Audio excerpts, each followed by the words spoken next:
자, 오늘은 여러분 이미 광고에 나갔지만 우리 원바디 대표로 계신 우리 박형석 대표님, 지난번에 우리 다니엘 칼리지 할 때도 우리에게 참 도전의 말씀을 주셨는데, 오늘 이제 마지막 종교개혁이라는 제목으로 여러분 귀한 말씀 주실 텐데, 우리 또 이제 장 대표님, 우리 또 같이 우리 동역하시는 우리 대표님도 같이 여러분과 함께 실제적인 말씀을 좀 나누면서 오늘 어떻게 말씀 선교가 이루어지고 있는지도 함께 나누는 시간 되겠습니다. 여러분, 우리 대표님 나오실 때 사랑합니다, 축복합니다, 큰 박수로 여러분 환영하겠습니다.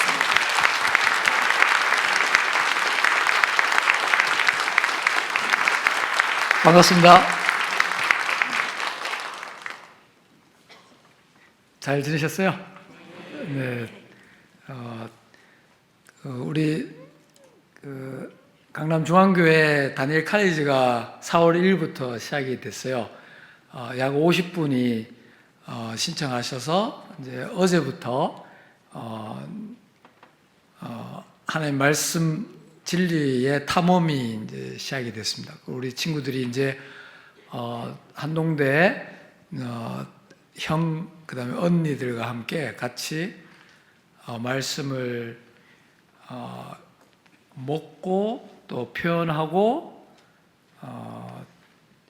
암송하고 또 진리를 가지고 토론하면서 하나님께서 그 자녀들의 심령을 지각 변동을 일으킬 줄 믿습니다. 우리가 우리 인생에 누구나 다 성공하기를 원한다고 그때도 말씀드렸는데, 결국은 우리 자녀들이 또 우리 스스로가 하나님 말씀에 대해서 어떻게 핸들링하고 하나님 말씀을 어떻게 대하느냐에 따라서 인생의 모든 것이 결정되는 것 같습니다. 마틴 루터가 1517년에 종교개혁을 시작을 했는데, 그분이 실제로 1515년에 그 1515년 전까지 사제였음에도 불구하고 늘 자기가 어떻게 하면 죄인에서 벗어나고 어떻게 하면 확실하게 하나님의 자녀가 돼서 천국에 갈 수 있는가에 대해서 늘 너무나 큰 이제 고민을 했어요. 근데 실제로 초대교회 때 분명하게 믿음으로 구원받는다는 그 분명한 말씀이 있었음에도 불구하고 1500년 동안 암흑기로 가면서 교회들 가운데 행위로 하나님께 갈 수 있다라는, 가야 된다라는 그런 잘못된 그런 생각들, 신학들이 자리 잡아가지고 루터도 하나의 피해자였죠. 그래서 막 이렇게 계단을 무릎으로 올라가기도 하고, 그렇게 확실한 구원을 확보하기 위해서 고행하고 그렇게 고뇌하다가 1515년 그 수도원의 꼭대기 타워 룸에서 성경을 읽다가 로마서 1장 17절을 만납니다. 오직 의인은 믿음으로 말미암아 살리라. 그 말씀 구절 한 구절이 마틴 루터를 트랜스폼하고, 그것이 온 세상에 종교개혁까지 이어지는, 그래서 우리는 그걸 이신칭이라고 하죠. 믿음으로 의를 입는 건데, 근데 지금 돌아보면은 사실 우리가 믿음으로 구원받는다는 것은 너무나 당연한 복음인데, 그게 그 당시까지만 해도 가려져 있어서 성경의 핵심인데도 불구하고 가려져 있어서 사람들이 모르고 있던 그런. 근데 이와 같은 일들이 사실은 지금도 일어나고 있습니다. 그게 너무나 분명하고 자명한 건데 우리 성도들 또는 현대 교회들, 우리가 기독교가 모르고 그것을 다시 발견해서 주님과 다시 재정립해야 되는 이런 일들이 그것이 한 가지 남은 영역이 선교라는 영역인 것 같아요. 우리 강남중앙교회에서 말씀 선교를 하고 있는데 실제로 이 선교도 이 선교 자체도 윌리엄 캐럴이라고 18세기 현대 선교의 아버지라고 불리는 윌리엄 캐리에 의해서 지금과 같은 선교가 일어났어요. 이 선교는 당연한 거 아닌가 여러분들 생각하잖아요. 근데 그게 실제로 윌리엄 캐리 1700몇 년도까지 이게 또 가려져 있었어요. 그래서 그걸 왜 우리가 해야 돼? 구원받을 사람은 하나님께서 알아서 하시지 라는 사상이 팽배해 서 가지고 실제로 교회가 세계 선교를 거의 안 해오다가 윌리엄 캐리를 중심으로 해서 이제 세계 선교가 일어나기 시작합니다. 너무 놀랍잖아요?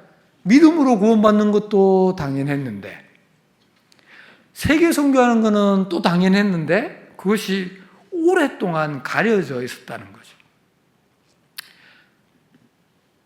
지금 우리가 말씀 선교하는 이 부분도 다시 종교개혁이 일어나야 되는, 선교의 종교개혁이 일어나야 되는 부분입니다. 뭐냐면 하나님 말씀이 지금 세계 선교 현장에서 여러 선교 도구 중에 하나로 전락이 되어 있는 상황입니다.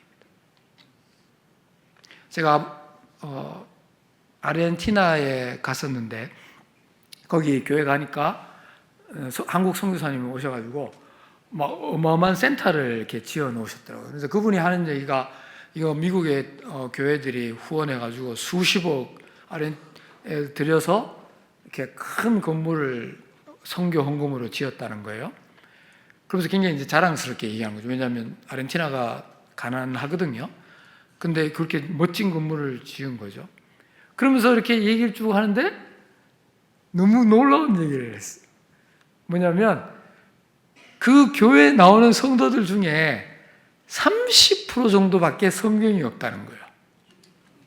교회 성도들이. 그런데 저를 놀라게 한 게 그분이 이게 너무 중요한데 이게 없다라고 얘기하는 게 아니라 여러 가지 얘기하는 것 중에 그냥 지나가면서 쑥 얘기하는 이런 것도 있습니다. 그러면서 이렇게 지나가면서 쑥 얘기하는 세상에 여러분들 상상이 됩니까? 성도들이 성경이 없이 어떻게 신앙생활을 해요? 완전 중세 암흑 시대와 똑같잖아요. 내가 하나님의 말씀이 과연 그러한가 읽고 판단하지 못하고 전해지는 말로만 주님이 나의 신랑인데 신랑의 음성을 직접 듣지 못하고 계속해서 중매하는 분을 통해서만 듣고 같이 신랑과 살아야 되는 그런 형국입니다. 근데 이게 비단 그 기뿐만 아니라 모든 선교지가 선교를 갈 때 건물을 짓고 먹을 거 입히고 자동차를 사고 거기에 수억이 들어가는데 정작 하나님 말씀은 소홀히 여겨지고 있어요. 마틴 루터뿐만 아니라 우리 모두에게 영원한 생명을 주는 그 하나님의 말씀이 간과되고 소외되고 다른 것들이 주인공이 되어 있는 이게 지금 당연한 이게 일반적인 그래서 이 부분에도 종교개혁이 선교 영역에서도 말씀 중심으로 돌아가는 종교개혁이 일어나야 돼요.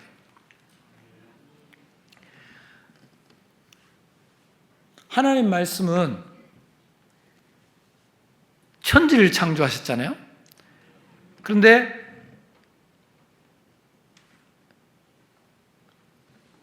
여러분들 1900년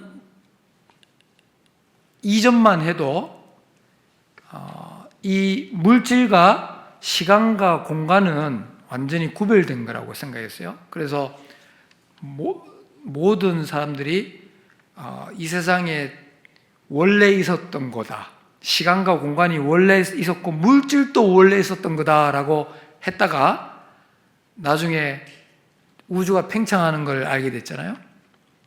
우주가 계속 팽창하고 있다는 게 과학적으로 발견이 됐잖아요. 허블에 의해서 1929년에 발견이 됐어요. 그러면은 그 말은 거꾸로 가면 어떻게 되는 거예요? 우주가 옛날로 가면 우주가 시작이 있었다는 거죠. 그죠? 우주가 지금 팽창하고 있으니까. 근데 그 1927년 전까지만 해도 사람들은 정적인 우주, 이거는 뭐 하나님이 만들고 이런 거 아니고 원래 이랬다고 얘기를 했어요. 그런데 우주가 팽창하는 것을 발견하고는 우주가 시작점이 있다라는 것을 과학이 그걸 찾게 됐어요.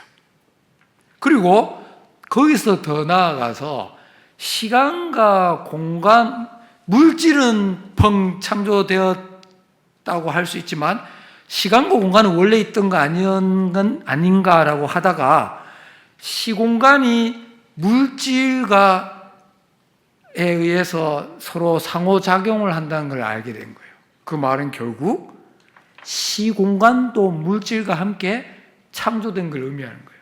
그래서 지금 모든 과학이 시간과 공간이 시작점이 있었다는 걸 알게 됐어요.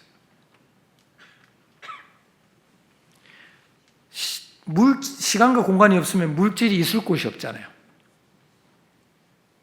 그죠? 그러면 이게 뭔 뜻인가요? 하나님께서 당신의 말씀으로 이 삼라만상 물질 세계뿐만 아니라 시간과 공간을 동시에 만드신 것이 창세기 1장 1절이잖아요. 태초에 시간을, 하늘과 땅을, 물질과 공간을 만드신, 과학이 이제는 고도로 발달하면 할수록 결국은 하나님의 창조에 수렴할 수밖에 없고, 결국은 하나님의 말씀이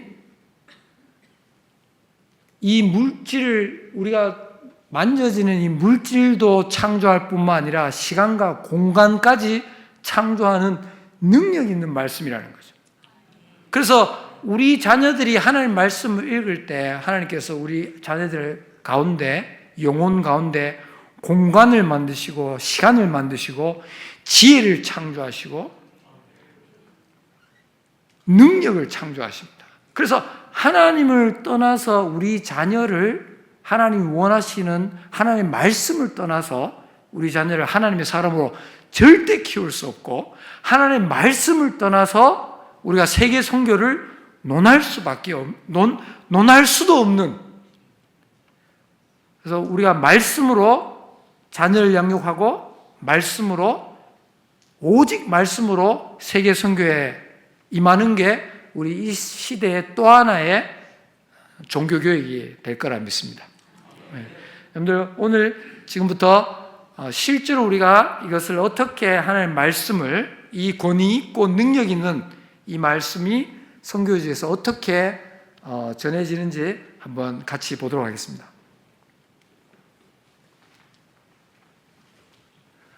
네, 안녕하세요. 저는 원바디의 장진우 대표라고 합니다. 반갑습니다.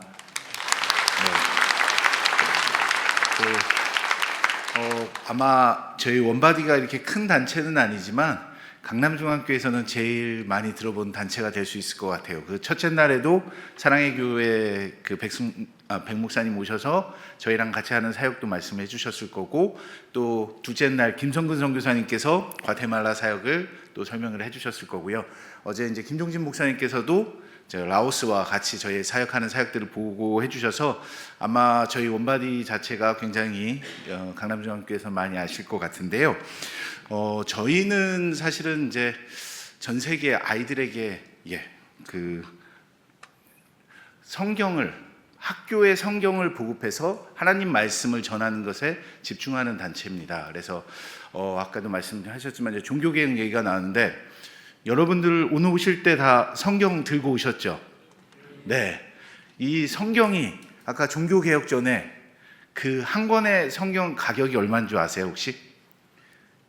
그 한 권의 가격은 현재 가치로 약 7천만 원입니다. 그러니까 아무나 성경을 갖지 못하는, 그러니까 여러분들은 7천만 원짜리를 들고 다니시는 분들이세요. 네. 그러니까 굉장히 나는 비싼 걸 가지고 다닌다 이렇게 자랑하셔도 될 것 같습니다. 이 귀한 성경을 여러분만 갖는 게 아니라 전 세계 아이들에게 지금 이제 성경을 저희가 전하고 있습니다. 저희가 2025년도 작년 한 해에 27개국의 19개 언어로 약 130만 명의 학생들, 그다음에 그 일반인들에게 성경을 전달했습니다. 그래서 케냐, 필리핀, 과테말라, 미얀마 이런 각 나라들에게 성경을 전하게 됐고요. 이 성경은 그냥 저희가 아시는 그 성경 전체는 아니고 이런 쪽복음 형태의 성경입니다. 그래서 그 나라 언어로 요한복음, 마가복음, 또 잠언 이런 말씀을 가지고 그 아이들에게 이제 성경을 전하고 있는데요.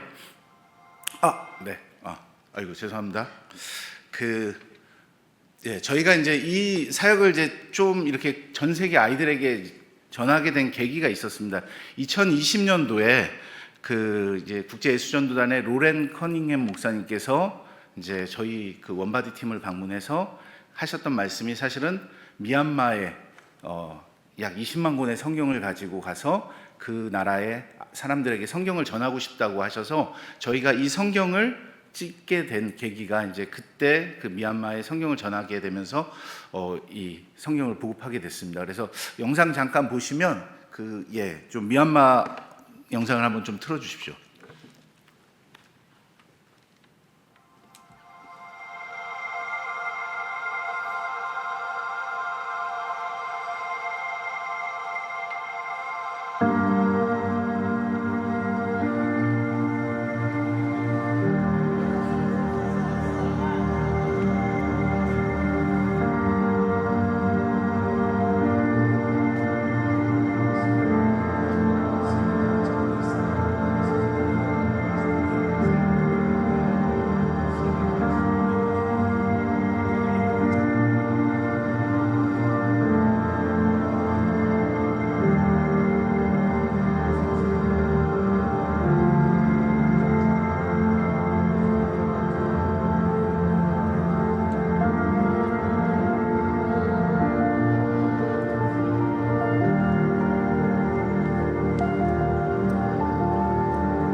보신 것처럼 미얀마가 이때가 딱 군부 쿠데타가 일어나기 직전이었고 코로나가 시작되면서 이렇게 길이 막히기 직전이었습니다. 그때 예수전도단 팀들이 전역을 돌면서 20만 권의 성경을 가지고 7개의 권역을 돌면서 아이들에게 집회를 열면서 성경을 선물했을 때 이 아이들이 또 그 사람들이 너무 잘 받았습니다. 그리고 그 아이들이 이 한 권의 성경을 너무 소중하게 여기는 거예요.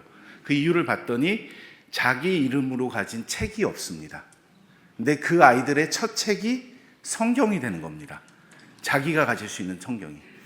이 성경을 가지고 그 아이도 보게 되고 또 읽다 보면 집에 놔두면 형이 볼 수도 있고 엄마가 볼 수도 있고 이 가족들이 이 성경을 통해서 그 가정이 변화되고 또 또 미얀마 전체가 변화되기를 저희는 계속 기도하고 있고, 매년 5,000권, 10,000권, 15,000권씩 크리스마스 때마다 계속해서 지금도 미얀마에 성경을 보내고 있습니다. 이렇게 이제 저희가 미얀마에 이렇게 하는 것들을 진행을 하다 보니까 사실은 이제 여러 국가들이 있는데, 그 중에 이제 과테말라는 설명을 잘 들으셨을 거고요. 케냐라는 국가가 있습니다. 이 케냐라는 국가가 케냐라는 국가가 나올까요? 죄송합니다. 케냐라는 국가가 너무 재밌는 게 대학 입시 과목에 종교 과목이 있습니다.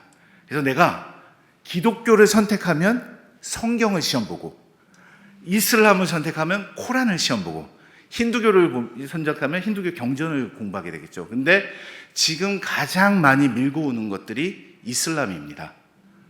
왜냐하면 이제 선교사님들은 많이 계시지만 사실은 그 나라의 그 자기 학교, 선교사님이 운영하는 학교, 또 그 지역에만 성경을 배포할 수 있고 그 지역에서만 하고 있는데, 이슬람은 그렇지가 않아요.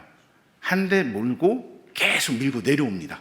그러면 이 성경을 받지 못한 아이들은 결국은 코란을 받고 그것을 공부하게 됩니다. 그러면 그 아이 머릿속에는 자연스럽게 이슬람 교리가 박히게 되겠죠. 그것을 막기 위해서 저희가 2021년도에 10개 고등학교에 이 성경을 보급하면서 이 사역을 시작하게 됐습니다. 케냐에. 근데 이 케냐는 그냥 하는 것들이 아니라 지금은 그 교육부의 승인을 받아서 이게 정식 교재가 됐고요. 성경이 정식 교재가 됐고 어느 누구에게나 줄 수 있도록 허락을 받았습니다. 교과서 검정인을 받았고요. 이 성경을 가지고 또 그냥 가는 게 아니라 학교장과 사인을 맺고 이 학교 학생들에게 매년 성경을 주겠습니다. 협약을 맺고 진행을 하고 있습니다. 이 케냐에 대한 현실에 대한 영상 한번 보겠습니다. 아프리카 대륙을 점령해 오는 이슬람. 케냐는 이슬람의 맹공격을 받고 있습니다. 학교는 아프리카의 이슬람화를 위한 교두보가 되고 있습니다. 케냐 공교육 커리큘럼에 포함된 성경과 코란, 무엇을 선택해 공부할까요? 그래서 성경은 학교로 가야 했습니다.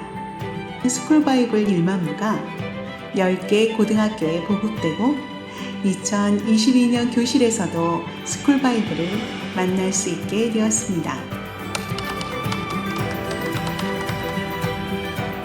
성경 읽기 수업, 입시 준비에 활용하고 복음을 듣고 예수 그리스도에 대한 바른 믿음을 세웁니다. 아이들은 스쿨바이블과 함께 성경 읽기 서약도 합니다.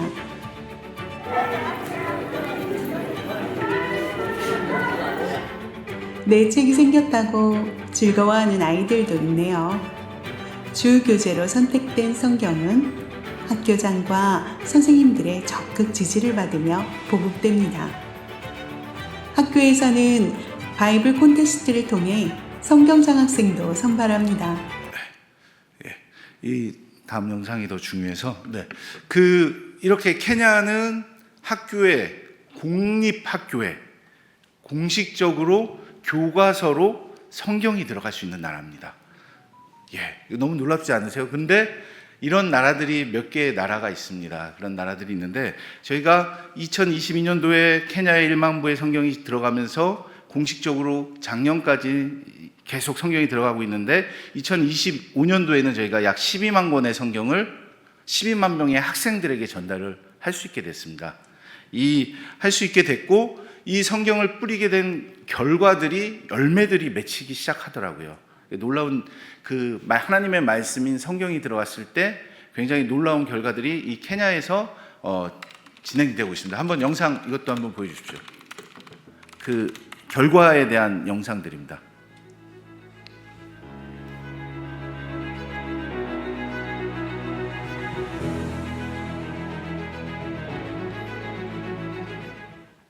하나님의 말씀을 케냐 학생들에게 가능성, 꿈과 희망, 그리스도의 생명으로 심었습니다. 저렇게 히잡 쓴 아이들도 코란을 못 받으면 성경을 공부하게 돼 있고, 반대로 크리스찬도 성경을 못 받으면 코란을 공부합니다. 하나님의 말씀이 학생들에게 뿌리내리도록 교사를 훈련해 학교로 파송했습니다.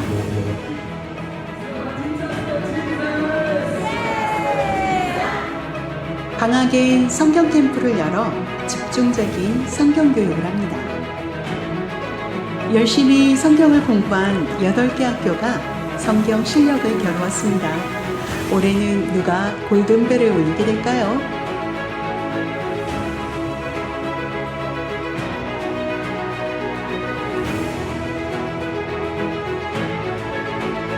각 학교에서, 교실에서 성경이 가르쳐지고 있습니다.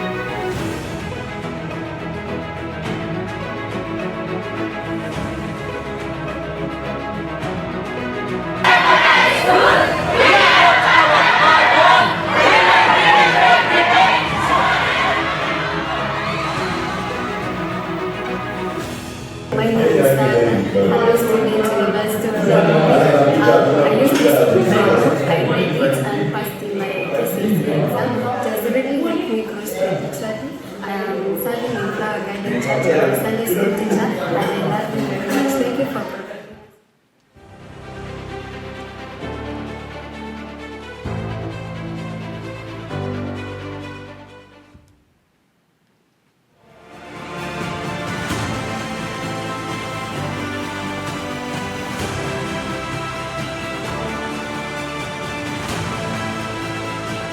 예, 지금 보시는 리스트가 케냐의 학교의 이름들입니다. 그래서 지금 이렇게 120개 학교에 공식적으로 성경이 들어갈 수 있습니다.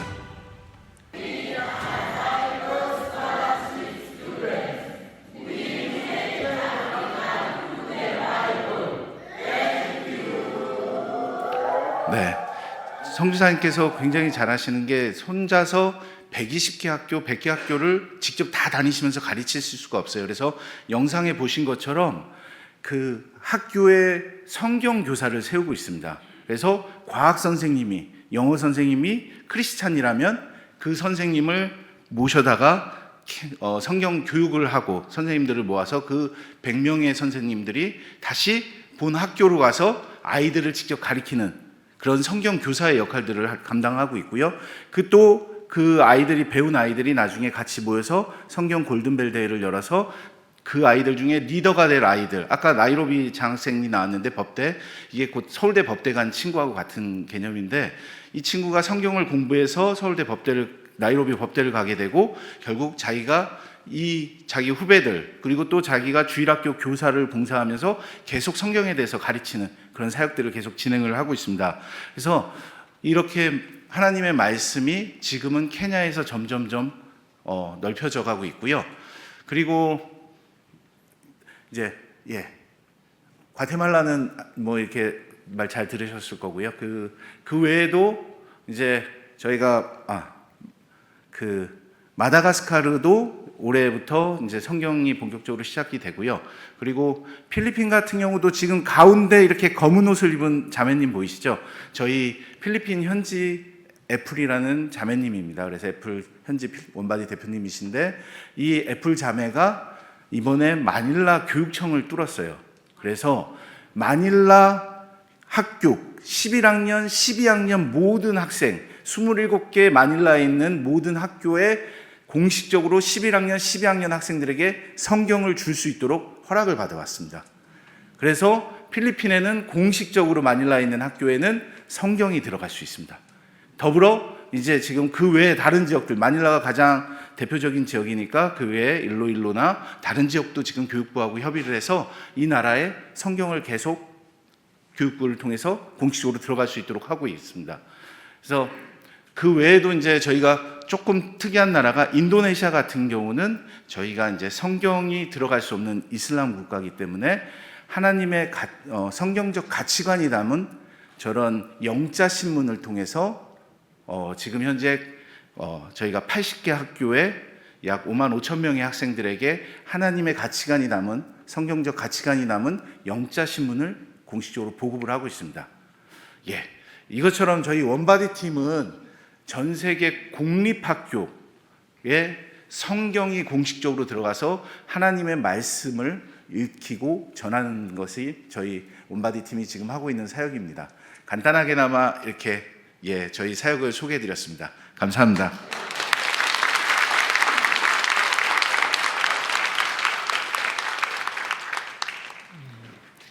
여러분들 요셉이 17세에 형들한테 팔려서 노예로 갔잖아요.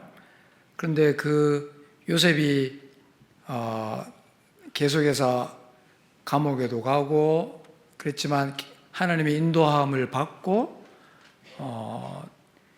예수 그리스도의 그림자처럼 쓰임을 받았는데 그 요셉이 17세에 팔렸음에도 불구하고 그렇게 하나님의 사람으로 설 수 있었던 것은 야곱으로부터, 할아버지로부터, 아브라함으로부터 17세 전에 들었던 간직했던 하나님의 말씀이 있었던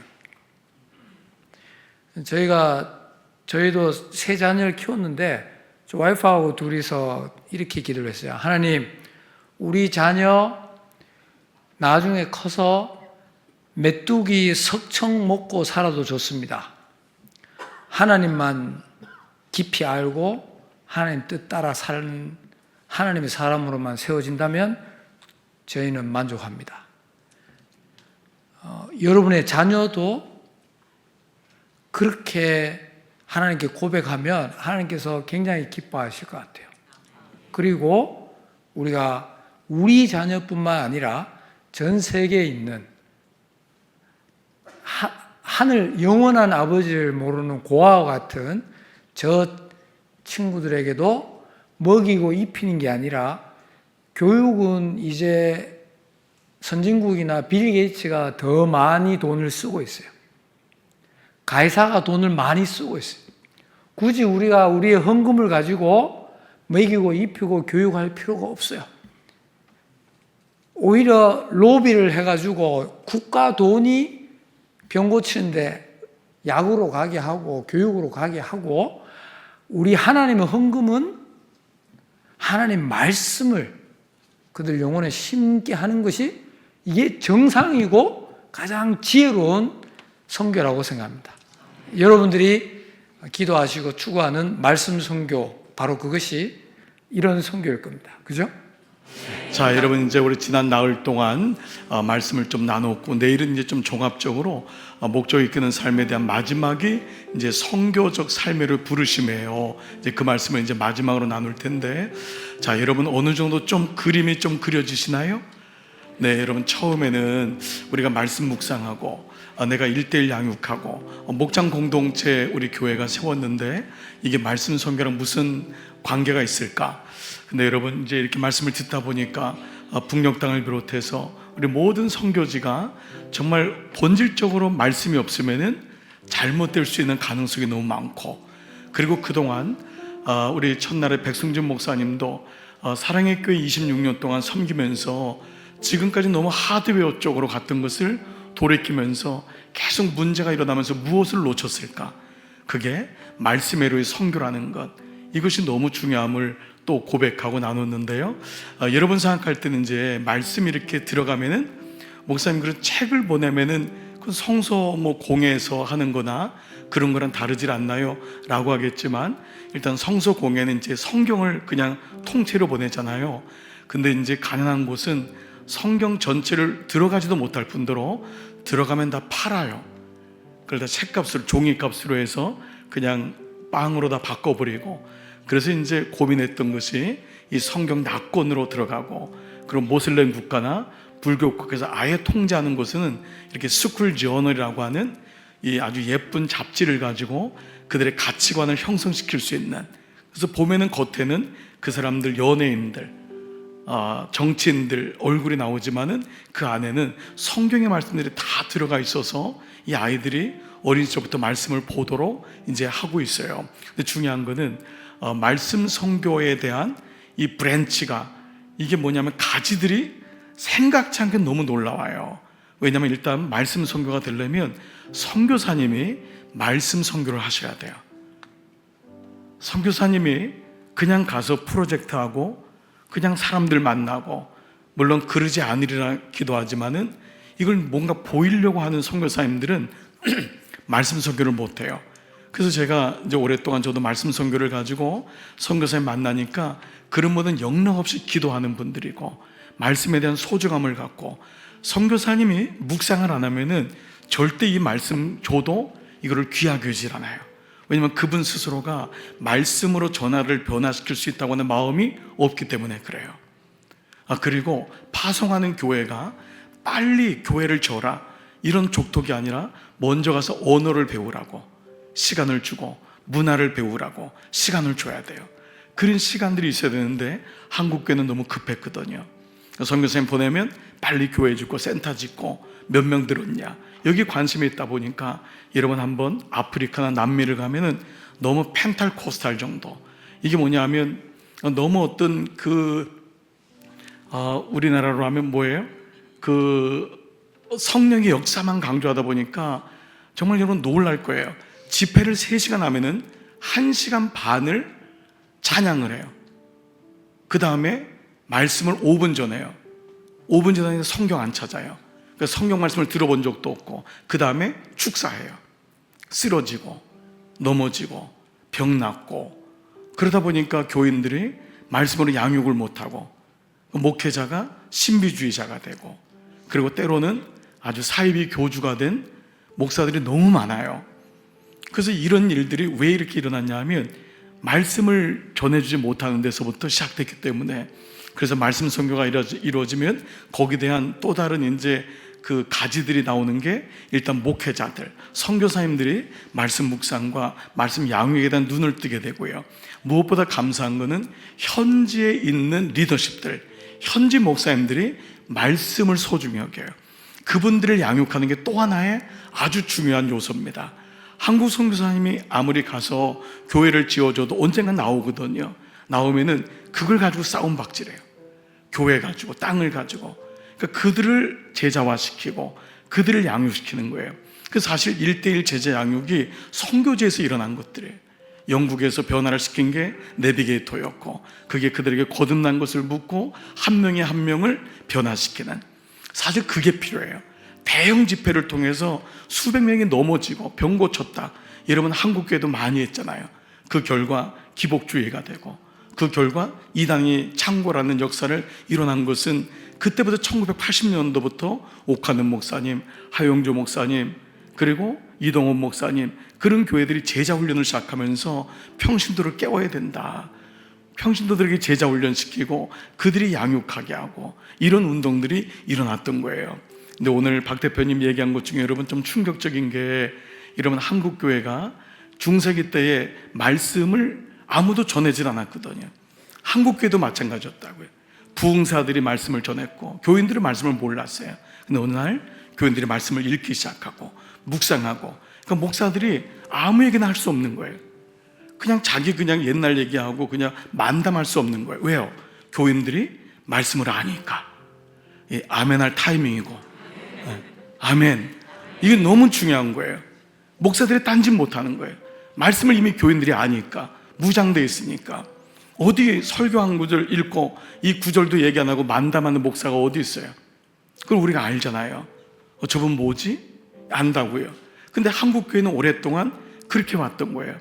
그런데 평신도를 깨우고, 처음에 평신도를 깨운다 하니까 목사들이 기겁을 했어요. 무슨 평신도가 말씀을 가르치냐, 무슨 평신도가 제자 훈련하냐. 근데 그게 됨을 몇 교회들이 보여주면서 평신도들을 통해서 말씀이, 어디 목회자로 따로 평신도 따르고 어디 있어요? 성경에는 평신도라는 말이 없어요. 모두가 제자예요. 아멘. 모두가 성도예요.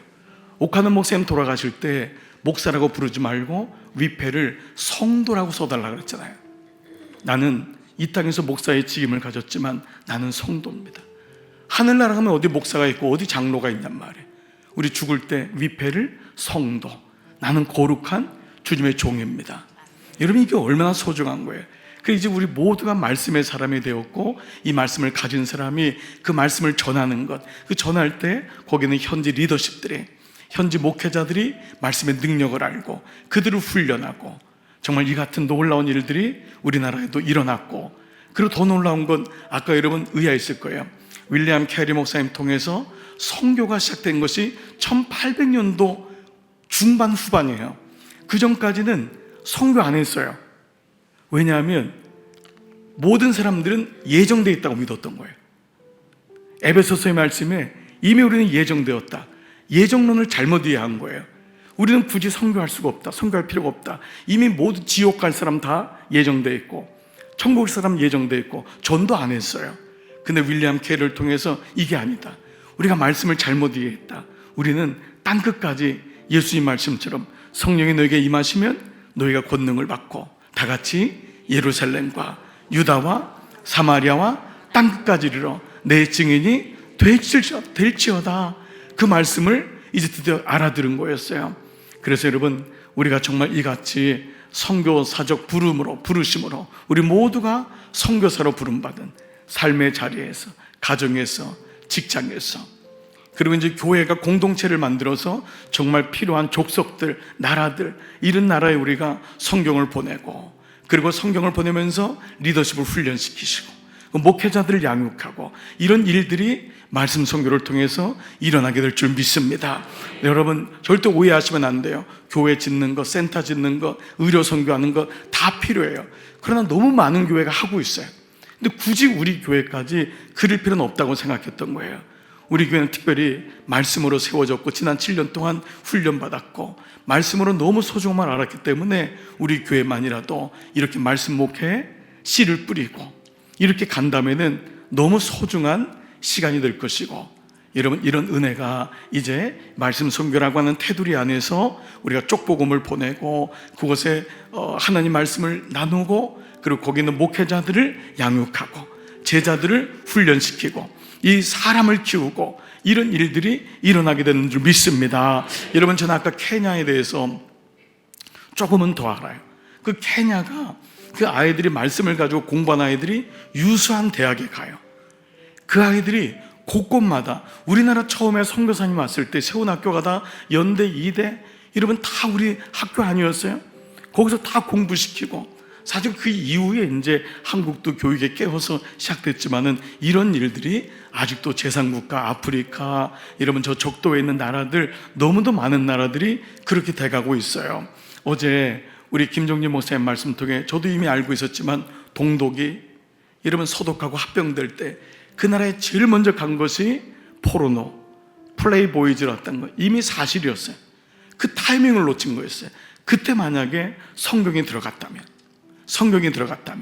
또 다른 일들이 일어나게 되는 것입니다. 그래서 우리가 한 권의 책이 우리의 삶을 변화신 것처럼 그 아이들이 그 말씀을 들을 때 우리가 볼 땐 저 책 한 권 들어간 게 뭔가 아니에요. 모든 성경은 하나님의 감동으로, 아멘. 그래서 그 말씀을 통해서 그들이 교훈과 책망과 바르게 함과 의로 교육하게 유익한 이 모든 말씀을 배울 때 그렇게 말씀으로 세워지는 역사가 있을 줄 믿습니다. 여러분, 다니엘 칼리지 50명이 동참했는데 한 번에 동참 못해도 괜찮아요. 부모들이 이 아이들이 어떻게 하는지도 한번 보세요. 안 하신 분들, 하는 분들도 어떻게 진행되는지를 보고 이 아이들이 어떻게 말씀으로 훈련받고 이 아이들이 자꾸 말하게 될 거예요. 하브루타식으로 얘기하고 부모님에게 묻고. 우리가 못 해본 거예요. 우리는 그렇게 잘해보지 못했거든요. 어디 말씀 가지고 공부하는 건 얘기해 본 적이 어디 있어요? 그럼 공부해라. 매일마다 주눅 들고. 지금 우리 아이들이 지옥같이 살잖아요. 내가 깜짝 놀란 게 우리 아이들이 학교 끝나면 밤 10시에 들어온대요. 야, 정말 이 시간이 없으면 정말 창의력이 나오질 않거든요. 애들이 놀아야 되고 그래야 되는데 그냥 거기 매달려 있는 이 아이들을 어떻게든지 우리가 한번 이렇게 또 말씀으로 세워져 가는 이런 모든 일들이 우리에게 이제는 기도 제목이 되고요. 이제 여러분 5월 달에는 이 선교사님 우리가 8개 나라에서 이제 전체 다니엘 칼리지까지 9분이 와서 우리 다 함께 예배 시간에 다 그분들 보고 또 예배 후에 이분들의 말씀을 통해서 우리 목장은 어디를 섬겼으면 좋을까? 1순위, 2순위, 3순위. 그래서 목자들이 목원들과 함께 보면서 우리는 케냐를 섬기자. 케냐가 가까우니까 거기 한번 1년에 한번 가도 좋겠다. 비행기 20시간밖에 안 걸리니까 할렐루야. 거기 한번 가보자. 나는 우리 청년들은 일본에 가까우니까 일본이 너무 힘들어요. 근데 일본에도 말씀이 들어가고 있어요. 일본에도 해야 되거든요. 여러 모양으로. 그래서 이렇게 북녘 땅에 여러분 너무도 말씀이 들어가야 돼요. 그리고 거기 나온 사람들이 예전에서 말씀으로 훈련받지 않으면 여러분 아시잖아요. 대한민국 들어오면 10중 8구가 타락해요. 여러분 이 땅이 이렇게 위험한 땅입니다. 여러분 이 땅에 들어와서 우리도 견디기 힘든데 완전 무공해로 있던 그분들이 여러분 여기 들어온다고 생각해 보세요. 결국 나중에 다 몸을 파는 거예요. 이런 비참한 거예요. 그래서 거기서 선교사님들이 목숨을 걸고 그들을 데려다가 6개월 동안 말씀을 줘야지만이, 말씀으로 훈련돼야지만이 그들이 이 땅에 와서 살아남아요. 그리고 여기 북한 교회들이 있단 말이에요. 북한에서 내려온 분들이 목사님 안수받고 그분들을 도와줘야 돼요. 그분들을 말씀으로 도와주고. 그래서 제가 이제 말씀 목회할 때 그분들을 초청하려고 해요. 그분들이 와서 말씀 묵상도 배우고, 이런 일들이 우리 안에서, 우리는 큰 교회가 아니에요. 그렇지만 하나님이 우리 교회를 귀하게 여기시고 이제 씨를 이번 한 주간 동안 뿌리고, 우리가 정말 기도의 씨를 뿌리는 게 중요한 것 같아요. 기도하면은 확실히 하나님이 비전을 보여주시고 우리 마음에 확신을 주고, 그래서 우리가 그 땅을 어느 날 밟게도 되고, 이런 일들이 분명히 일어나면서 처음에는 미약하지만 정말 하나님이 놀랍게 이루실 줄 믿습니다. 제가 한 가지 생각나서 말씀 나누고 기도할게요. 제가 처음에 우리 장로님들 기억하는지 모르겠어요. 우리 선생님들 처음에 10몇 개 나라로 만들어진 이 바이블 타입을 갖다가 다 우리 같이 한번 본 적이 있어요.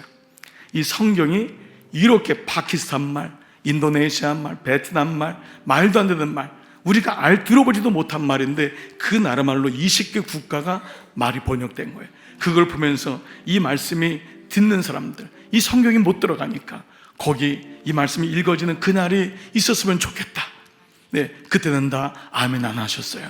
네, 잘 모르셨기도 했고, 그런데 시간이 지나면서 이제는 우리에게 구체화되고 있어요. 여러분, 이 놀라운 말씀 선교의 은혜가 또 다른 정말 종교개혁이 되고, 그 정말 말씀으로 선교한다는 게 이상한 게 아니라 정말 이것이 정말 본질로 돌아오는구나 라는 것에 여러분 확신 갖고 믿음 갖고, 여러분 이제 내일까지 마지막 여정 잘 마치고 우리도 다시 부활해서 승리하시는 여러분 되시기를 축복합니다.